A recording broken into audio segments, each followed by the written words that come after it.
The patient is secured in a lateral decubitus position on the operating table, preferably with the use of a pegboard and radiolucent pegs to permit a good quality intraoperative X-ray. With the pelvis leaning slightly posterior, flex the operative hip 45 degrees and internally rotate the operative leg 10 to 15 degrees to orient the greater trochanter upward. Resting the operative foot on a padded Mayo stand with the leg in slight adduction, the weight of the operative leg will bring the pelvis to the balanced neutral rotation. This is the home position of the technique, as the operative leg will remain there for most of the procedure. The incision is initiated at the posterior corner of the tip of the greater trochanter and extends 6 to 8 centimeters proximal in line with the femoral axis. The incision is carried down to the fascia overlying the gluteus maximus. The fascia is then incised using electrocautery in line with the main incision, and a pair of wing-tipped elevators may be used to longitudinally separate the muscle fibers with minimal trauma, exposing the bursa tissue along the posterior border of the gluteus medius. After careful incision of a very thin layer of the bursa tissue, a Cobb elevator is placed under the gluteus medius. The Cobb elevator is then replaced with a blunt Hohmann retractor, using gentle pressure to maintain the position in the interval between the gluteus medius and the gluteus minimus. With the hip abducted and externally rotated, a Cobb elevator is placed between the piriformis tendon and the gluteus minimus. The Cobb elevator is then replaced with a blunt Hohmann retractor, and the knee is lowered to return the leg to the home position. Gentle pressure is used to maintain the retractor's position between the posterior capsule and the external rotators. Should the piriformis tendon create excessive force against the retractor, it is then released at this time under direct visualization. A Cobb elevator is used to move the gluteus minimus anteriorly and expose the capsule. The capsule is then incised in line with the main incision using electrocautery. Electrocautery with a long tip should be used to incise in the trochanteric fossa to prevent bleeding around the base of the femoral neck. The capsulotomy is extended from the saddle of the femoral neck to 1 centimeter proximally over the acetabulum. The capsular attachment should be carefully peeled off the acetabular rim, extending 1 centimeter anteriorly and posteriorly. With the knee lifted to reduce external rotator tension, a Cobb elevator is placed between the posterior capsule and the posterior femoral neck. The Cobb elevator is then replaced with the blunt Hohmann retractor that was previously located at the posterior capsule, and the knee is lowered to return the leg to the home position.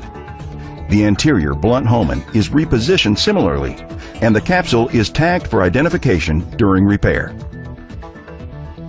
With gentle adduction pressure applied to the knee, the femur is prepared with the head intact.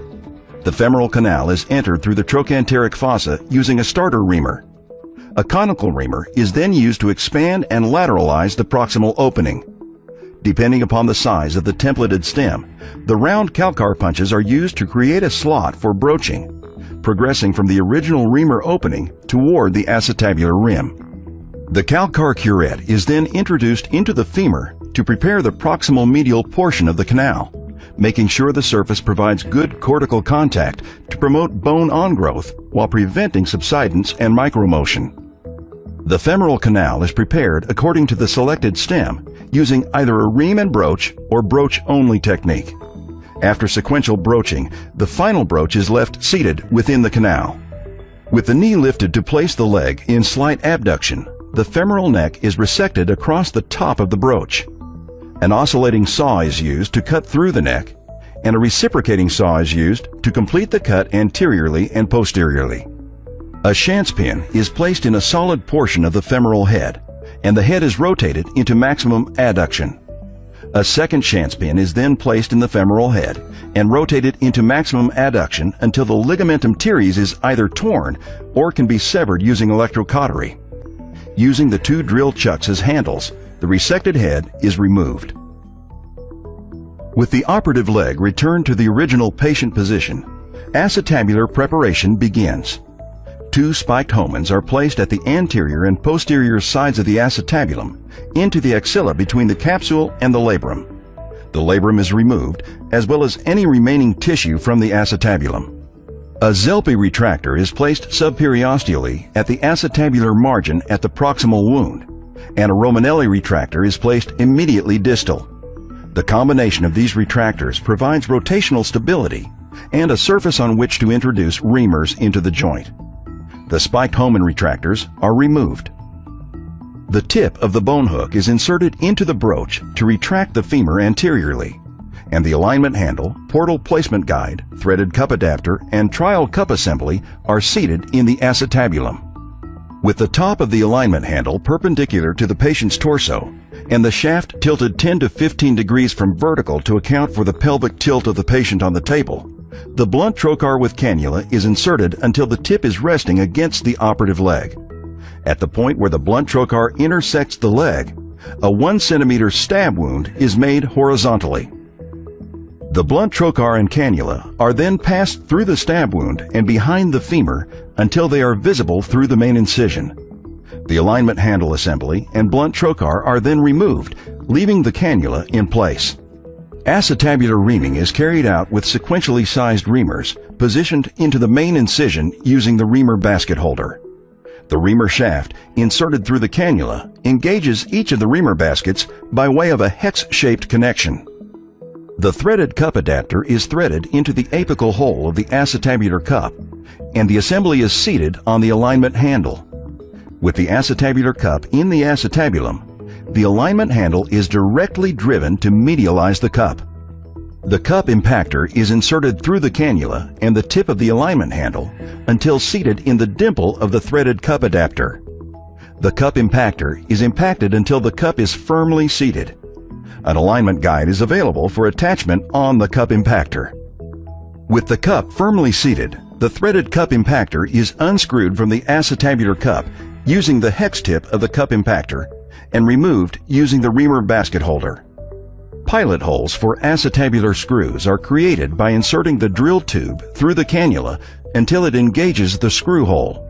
The screw drill is then passed through the long drill tube, and, using the measurement markings on the end of the screw drill, drilling is carried out to the desired depth. Head and neck trials are selected by measuring the resected femoral head or by preoperative templating. The trial neck is seated into the femoral broach, while the trial head is placed into the cup with the opening in a superior-posterior position. With the tip of the blunt trocar inserted into the top of the broach, the leg is translated to mate the trial neck into the trial head. Raising and lowering the foot of the operative leg assists in the maneuver. With the leg returned to the home position, the bone hook is inserted into the broach and lateral traction is applied.